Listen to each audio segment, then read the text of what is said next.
और सरकार जो हमसे इतना टैक्स लेती है उसके बदले में सरकार हमें देती क्या है? कौन सी ऐसी अंतर्राष्ट्रीय सेवाएं, world class health care, education, transport सुविधाएं सरकार बदले में देशवासियों को देती है? मैं ये भी पूछना चाहता हूं। इसीलिए आज मुझे ये कहने में बिल्कुल भी गुरेज नहीं है that sir we in India today pay taxes like England to get services like Somalia. Sir, finance minister Nirmala Sitharaman ji कहती हैं कि नया बजट जो उन्होंने रिलीज करा है वो बूस्ट करेगा इकोनॉमिक ग्रोथ हमारे देश की। मेरा उनसे यही सवाल है, कैसे मिडिल क्लास के खून पसीने की मेहनत को जबरदस्ती के टैक्स में वसूल करके? हे हाय हेलो नमस्ते जी, सत श्री अकाल, अस्सलाम वालेकुम। मैं निधि शर्मा इंडिया से। हमारी मेहनत की कमाई का टैक्स देना हमें बहुत अच्छा लगता है, पर वो टैक्स अगर सरकार हमसे लूट रही हो तो दिल बहुत दुखता है यार। सरकार बजट ही इस तरीके से रिलीज कर रही है कि जो बड़े उद्योगपति हैं, जो ऑलरेडी बहुत वेल्दी हैं, उनको तो फायदा होता है। ब्लैक मनी वालों की तो एकदम किस्मतें खुल जाती हैं, और जो काला धन नहीं कमाना चाहते हैं उन उद्योगपतियों की और जॉब करने वाली मिडिल क्लास की लंका लग जाती है। और इसी बजट पर राघव चड्ढा जी ने स्पेशली पार्लियामेंट के अंदर 20 मिनट्स तक बोला है। सबसे पहले मैं उनको सलाम करना चाहूंगी और बड़ी बेसब्री से उनके वीडियो का इंतजार था कि अपने दोस्त के साथ बैठकर देखेंगे। और मुझे ना एक जोक याद आ रहा है। नए बजट के रिलीज होने के बाद एक लोकप्रिय कॉमेडियन अभिजीत गांगुली जी कहते हैं कि अगर मैं पैसे कमाता हूँ निर्मला उस पर टैक्स लेती है, अगर मैं पैसे खर्च करता हूँ निर्मला उस पर भी टैक्स लेती है, अगर मैं पैसे कमाता भी नहीं हूँ, खर्च भी नहीं करता, बस इन्वेस्टमेंट में पड़े हुए हैं मेरे पैसे, उस पे भी निर्मला टैक्स ले लेती है। और कमाल की बात तो ये है कि मैं जो टैक्स दे रहा हूँ उस पर भी निर्मला एडिशनल सेस टैक्स ले लेती है। जो कट्टर मोदी भक्त थे ना इस बजट के रिलीज होने से पहले, वो भी इसका फुल ऑन अपोज कर रहे हैं। कह रहे हैं worst government ever seen in the issue of taxes. जब भाजपा धर्म के नाम पे बांट रही थी तब तक कट्टरवादियों को बड़ा अच्छा लग रहा था कि चलो अच्छा है, एक तरफा सरकार बन रही है। और अब जब सभी के खून पसीने की मेहनत को सरकार चूसने लगी तब तकलीफ हो रही है। अरे पहले ही जाग जाते तो ये दिन ही ना देखना पड़ता, एनडीए की जगह इंडिया की सरकार बनती और दिन कुछ और होते। अमीर और गरीब में इतना फर्क तो ब्रिटिश रूल के टाइम पर भी नहीं था, और ये मैं बाकायदा पूरी जिम्मेदारी से कह रही हूँ। It's a fact. Modi ji की तरह ये भैंस, सोना चोरी,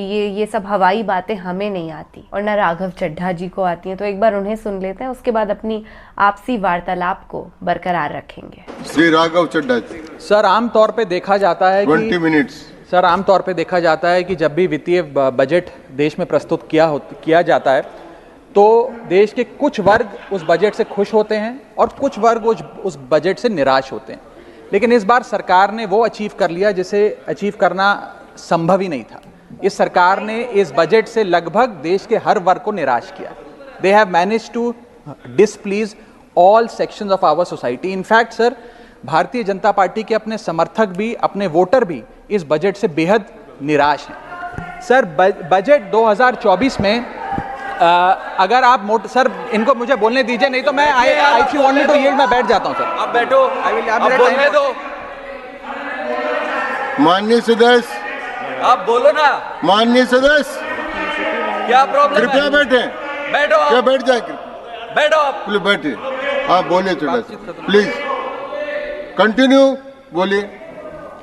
सर, पिछले 10 सालों में टैक्स लगा कर सरकार ने एक देश के आम आदमी का खून चूस लिया। अब आप मानिए आप 10 रुपए कमाते हैं, उसमें से 3 साढ़े 3 रुपए आप इनकम टैक्स के माध्यम से दे देते हैं, 2 रुपए 2.5 रुपए जीएसटी आपका चूस लेता है, 1.5-2 रुपए आपका कैपिटल गेन टैक्स लगता है, सेस सरचार्जेस 1-1.5 रुपए के लग जाते हैं। तो मात्र 10 रुपए में से 7-8 रुपए तो सरकार के खजाने में चला जाता है। तो आम इंसान को मिलता क्या है, आम आदमी को मिलता क्या है? और सरकार जो हमसे इतना टैक्स लेती है उसके बदले में सरकार हमें देती क्या है? कौन सी ऐसी अंतर्राष्ट्रीय सेवाएं, world class health care, education, transport सुविधाएं सरकार बदले में देशवासियों को देती है? मैं ये भी पूछना चाहता हूं। इसीलिए आज मुझे ये कहने में बिल्कुल भी गुरेज नहीं है that sir we in India today pay taxes like England to get services like Somalia. Sir मैं अपने इस भाषण को सर 2 भाग में बांटूंगा। पहले भाग में मैं सर सरकार की इतनी दुर्दशा 2024 के चुनावों में क्यों हुई और आज की आर्थिक स्थिति क्या है उस पर बात करूंगा और दूसरे भाग में कुछ सुझाव भी सरकार को दूंगा। सर, पहले 2019 में भारतीय जनता पार्टी की 303 सीटें थी। देश की जनता ने उन सीटों पर 18% जीएसटी लगाकर इनको 240 सीटों पर ला खड़ा किया। सर, इसके कई कारण बताए जाते हैं। कोई कहता है कि धर्म का कार्ड नहीं चला, कोई कहता है जातीय कारण है, तो कोई कहने लगता है कि टिकट डिस्ट्रीब्यूशन में कमी रही। सर, ये सब ऊपरी ऊपरी कारण है। मैं 3 कारण बताता हूं जिस वजह से भारतीय जनता पार्टी की ये दुर्दशा हुई। पहला कारण है इकोनॉमी, दूसरा कारण है इकोनॉमी और तीसरा कारण भी है इकोनॉमी। सुनिए प्लीज, ये सर मैं बैठ जाता हूं। ये राष्ट्रपति के अभिभाषण पर चर्चा नहीं है, ये आम बजट पर चर्चा है। माननीय राघव चड्ढा जी, आपस में बात नहीं करें। माननीय राघव चड्ढा जी, ये राष्ट्रपति के अभिभाषण पर चर्चा नहीं है, ये आम बजट पर चर्चा। बोलिए आप। सर, बजट पे आप बोलो। आप बजट पर बोलिए, आम बजट। सर, अगर आपने मेरी पूरी बात सुनी होती तो शायद इतनी आपत्ति इन लोगों को ना होती। सर, मैं यही कहना चाह रहा हूं कि कई कारण बताए जाते हैं चुनावी हार के, लेकिन मेरे मुताबिक 3 महत्वपूर्ण कारण है। पहला कारण इकोनॉमी, दूसरा कारण इकोनॉमी और तीसरा कारण भी इकोनॉमी। मैं इकोनॉमी की बात कर रहा हूं, चुनावों की बात नहीं कर रहा। सर पहला कारण, सर मैं बैठ जाता हूं। सर, इनको चिल्लाने दीजिए, मैं बैठ जाता हूं। सर, माननीय सदस्य जब बैठिए, जब आपका समय आए तो आप बता देना दिल्ली में कैसे आ रहे। अभी उनको बोलने दीजिए, बोलिए। बंद अभी उन्होंने बना दिया है। बोलिए। सर, पहला कारण हार का है रूरल इनकम एंड इन्फ्लेशन।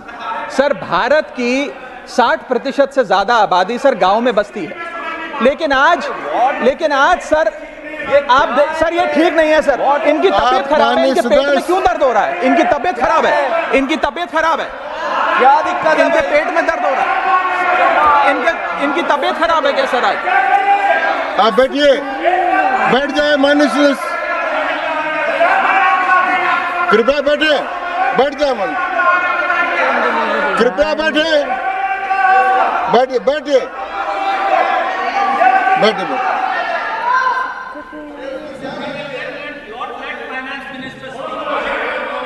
आप माननीय सदस्य डिस्टर्ब मत करें, इनको बोलने दें।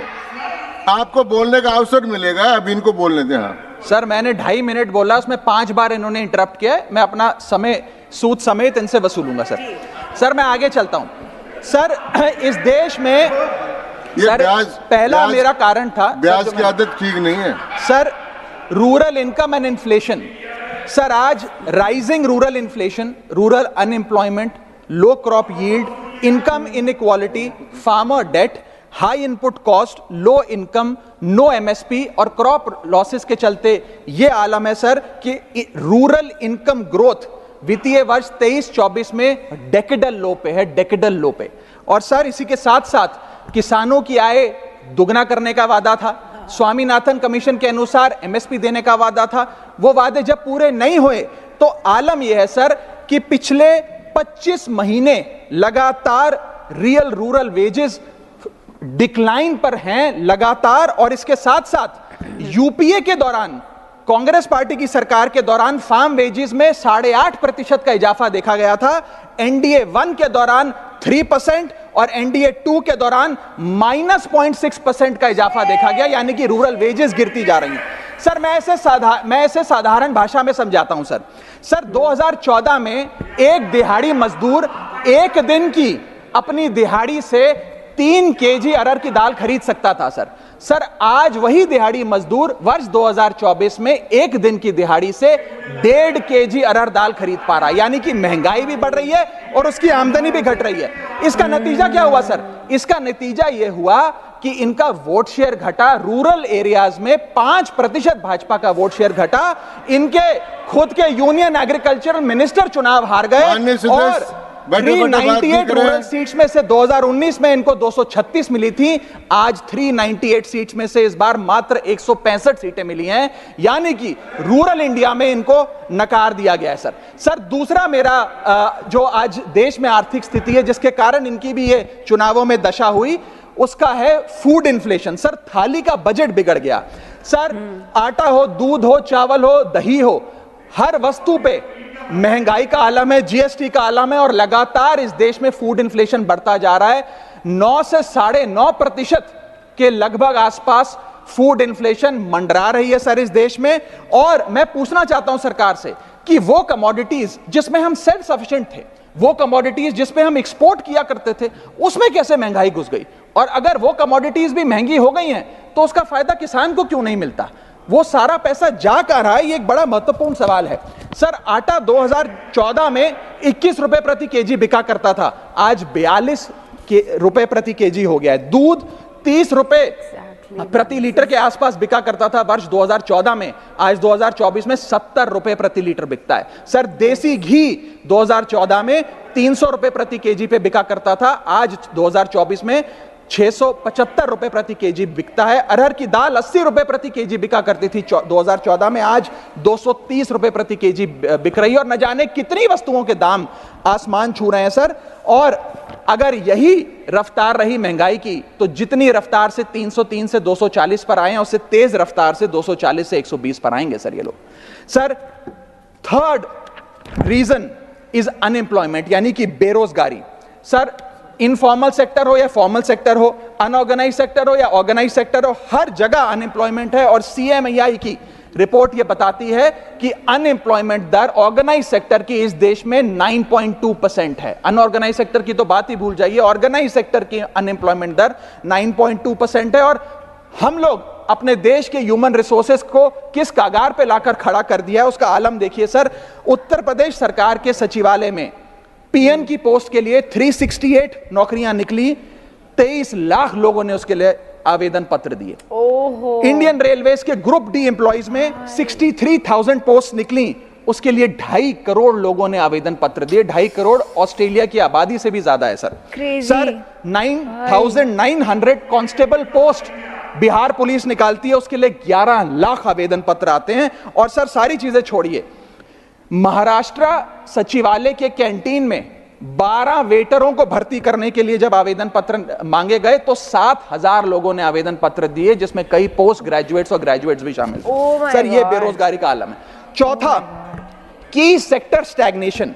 जितने की सेक्टर्स हैं इस देश में, कंस्ट्रक्शन हो, ट्रेड हो, जो एम्प्लॉयमेंट क्रिएट करते उसमें एक स्टैग्नेशन आता जा रहा है। और इंडस्ट्री का इन्वेस्टमेंट जिसे कहते हैं ग्रॉस फिक्स्ड कैपिटल फॉर्मेशन, वो लगातार घटती जा रही है। और मुझे बताते हुए दुख है कि न्यू प्राइवेट इन्वेस्टमेंट वित्तीय वर्ष 24-25 के पहले क्वार्टर में 25 ईयर लो पर आ खड़ी है, यानी कि निवेश नहीं कर रही है इंडस्ट्री आज भारत देश की। सर पांचवा कारण है गिरती हुई पर कैपिटा इनकम, यानी कि प्रति व्यक्ति आय। देश के 12 राज्यों में लगातार पर कैपिटा इनकम घटी, उन 12 में से 9 राज्यों में भारतीय जनता पार्टी का वोट शेयर भी घटा। छठा कारण, decline in financial savings and rising debt burden on the Indian household, यानी कि एक औसतन भारतीय परिवार का कर्ज बढ़ता जा रहा है और उसकी सेविंग्स घटती जा रही हैं। फाइनेंशियली हम लोग फ्रेजाइल होते जा रहे हैं। और ये रिजर्व बैंक ऑफ इंडिया के गवर्नर ने खुद कहा कि सेविंग्स बैंक अकाउंट खातों में से सेविंग्स गायब होती नजर आ रही हैं। हमारा net financial savings to GDP ratio वो घट रहा है, हाउस होल्ड सेविंग्स हो वो घट रही हैं और लगातार सेविंग्स में डिक्लाइन देखा गया। और मैं सिर्फ बुराई नहीं करना चाहता, मैं सुझाव भी देना चाहता हूं। मैं आने वाले अपने भाषण के भाग में 8-10 महत्वपूर्ण सुझाव भी सरकार के लिए लाया हूं। देश हित में, देश की अर्थव्यवस्था के हित में सुझाव देना चाहता हूं। पहला सुझाव, index minimum wages with inflation, यानी कि न्यूनतम मजदूरी आय को बढ़ती महंगाई के साथ जोड़िए। Ma'am, inflation erodes purchasing power. Inflation वो महंगाई वो दीमक है जो आपकी परचेजिंग पावर, आपकी संपत्ति को खा जाती है। इसीलिए आज मैं कहना चाहता हूं कि जैसे बेल्जियम जैसे देशों ने ऑटोमेटिक इंडेक्सेशन ऑफ वेजेस लागू किया है, उसी प्रकार हमारे देश में भी मिनिमम वेजेस की ऑटोमेटिक इंडेक्सेशन होनी चाहिए। और यहां मैं ये बताना चाहूंगा कि मेरे नेता अरविंद केजरीवाल जी ने, हमारी आम आदमी पार्टी की सरकार ने देश में सबसे ज्यादा मिनिमम वेजेस दिल्ली में देने का काम किया। दूसरा मेरा महत्वपूर्ण सुझाव, rework the agricultural pricing formula, यानी कि जब किसान खुले बाजार में अपनी फसल बेचने जाता है मैम, तो वहां पर एक मिनिमम रिजर्व प्राइस होना चाहिए, यानी कि उस प्राइस के नीचे किसान की कमाई नहीं होगी, किसान को उस रेखा के नीचे का दाम नहीं मिलेगा। इससे प्राइस वोलेटिलिटी से किसान बचेगा, इकोनॉमिक सिक्योरिटी किसान को मिलेगी और प्रोडक्शन में कंटिन्यूटी रहेगी। मेरा तीसरा सुझाव, legal guarantee to MSP in accordance with Swaminathan commission report. Swaminathan commission report की बात सुनते सुनते कि हम लागू करेंगे, मेरे भी बाल पक गए हैं, लेकिन आज तक लागू नहीं हुआ। मैं अनुरोध करूंगा सरकार से कि उस लीगल गारंटी को देश के किसान को सौंपे। चौथा और बहुत महत्वपूर्ण, हाथ जोड़कर विनती करना चाहूंगा, restore indexation on long term capital gain. Ma'am, पूरे दुनिया में इन्वेस्टर्स को इन्वेस्टमेंट्स करने के लिए प्रमोट करने के लिए इंसेंटिवाइज किया जाता है। इस देश में इंडेक्सेशन हटाकर हम इन्वेस्टर क्लास को डिसइंसेंटिवाइज कर रहे हैं इन्वेस्ट करने के लिए। इंडेक्सेशन हटाना टैक्स लगाना नहीं है, इन्वेस्टर्स को पीनलाइज करने जैसा है। मैडम, मैं बताना चाहता हूं, inflation ravages the value of money. पैसे को खा जाता है इन्फ्लेशन, इसीलिए हम कॉस्ट ऑफ एक्विजिशन को इंडेक्स कर कैपिटल गेन टैक्स की कैलकुलेशन करते हैं। और जो लोग खुश हैं आज कि कैपिटल गेन टैक्स को 20% से घटाकर 12.5% कर दिया है, उनके लिए मैं एक उदाहरण लाया हूं। इस उदाहरण के माध्यम से हम समझ जाएंगे कि कैसे इंडेक्सेशन हटाना इस देश के इन्वेस्टर को एक बहुत बड़ी उसकी जेब पे डाका डालने जैसा है। मैडम, फर्ज करिए कि 2001 में आपने 1 करोड़ रुपए का एक मकान खरीदा। वो मकान की दर 6% के हिसाब से बढ़ती गई उसकी वैल्यू, और आज वो मकान जो 1 करोड़ का आपने 2001 में खरीदा था, वो आज 4 करोड़ 17 लाख रुपए का हो गया। अब दो सिनेरियो हैं, एक इंडेक्सेशन का सिनेरियो जिसमें आप बेचें उस पर टैक्स लगे, और एक नया सिनेरियो जिसमें आप उसे बेचेंगे तो नई रेट के अकॉर्डिंग उस पर टैक्स लगेगा। मैं पहले पुराने सिस्टम के हिसाब से, इंडेक्सेशन वाले सिस्टम के हिसाब से उस पर कितना टैक्स लगेगा वो आपको बताना चाहता हूं। आज वो मकान जो आपने वर्ष 2001 में 1 करोड़ का खरीदा था, वो आप 4 करोड़ 17 लाख रुपए का बेचती हैं, तो आपकी सेल प्राइस 4 करोड़ 17 लाख, लेकिन आपकी purchase price, inflation adjusted indexed purchase price 1 crore नहीं, लगभग 3 करोड़ 60 लाख के आसपास आती है। यानी कि आपका sale price minus purchase price, जो प्रॉफिट ऑन सेल है, वो 54 लाख रुपए होता है। उस 54 लाख रुपए पर 20% के अकॉर्डिंग आप पे टैक्स लगता है। यानी कि इंडेक्सेशन वाले फॉर्मूले से आपको कुल टैक्स 10,80,000 रुपए देना पड़ता है। मैं राउंड ऑफ करके 11 लाख रुपए कहता हूं।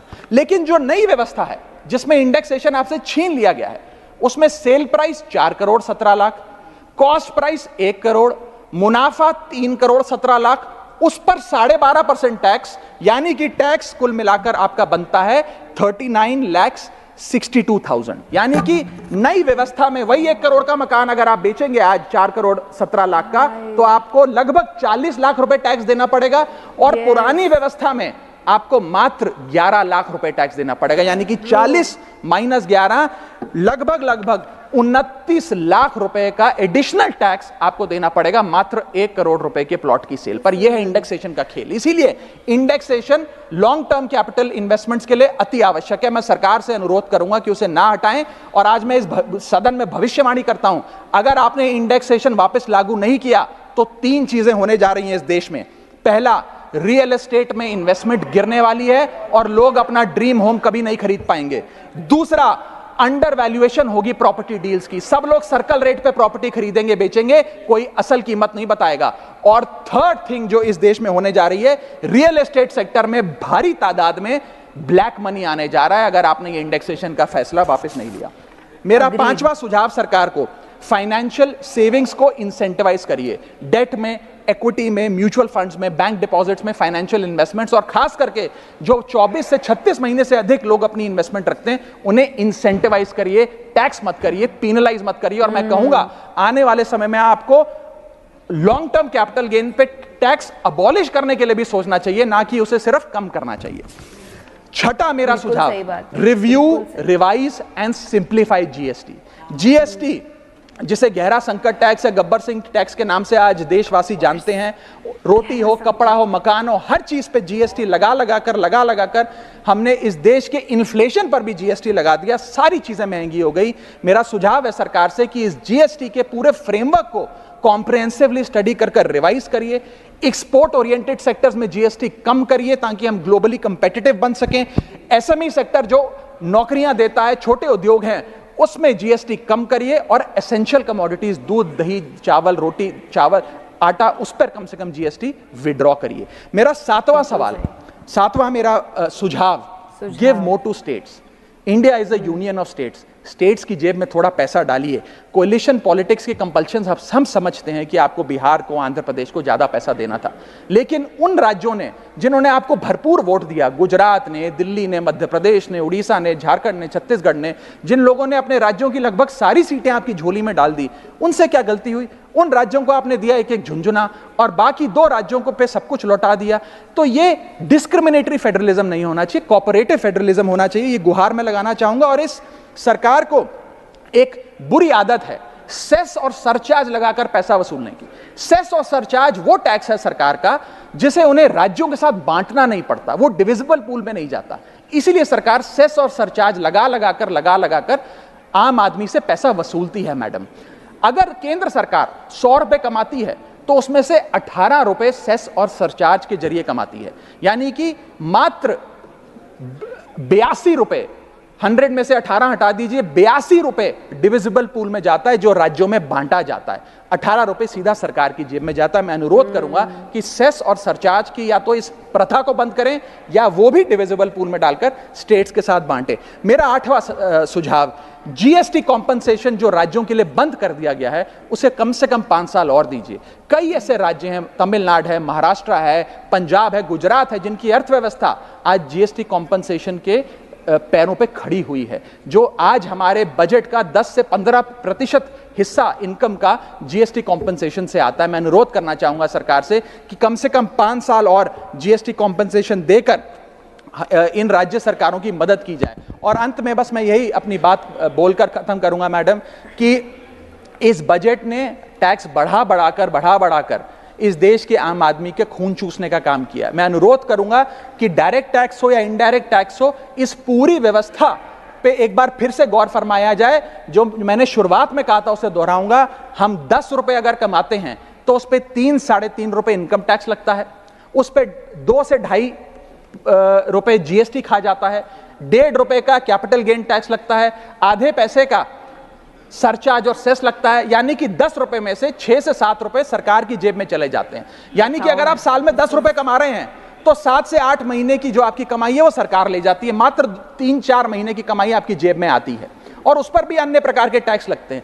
और उसके बदले में हमें कोई सुविधाएं नहीं मिलती है, ना ट्रांसपोर्ट, ना हेल्थ केयर, ना कोई इंफ्रास्ट्रक्चर, कोई ऐसे जैसे और बड़े बड़े विकसित देशों में, United states of America, United kingdom, European countries में जो हाई टैक्स रिजीम्स मानी जाती हैं उनमें नागरिकों को सुविधा दी जाती है, लेकिन उसके बदले में दिल्ली में, हिंदुस्तान में, देश भर में कोई ऐसी सुविधा केंद्र सरकार नहीं देती है। इसीलिए यह कहा जाता है that we impose taxes like the Europeans do to get services like sub Saharan countries. मैं अनुरोध करूंगा सरकार से कि इस टैक्स फ्रेमवर्क को डायरेक्ट हो या इनडायरेक्ट टैक्स हो उसका भी एक कॉम्प्रिहेंसिव रिव्यू करे। बहुत बहुत शुक्रिया।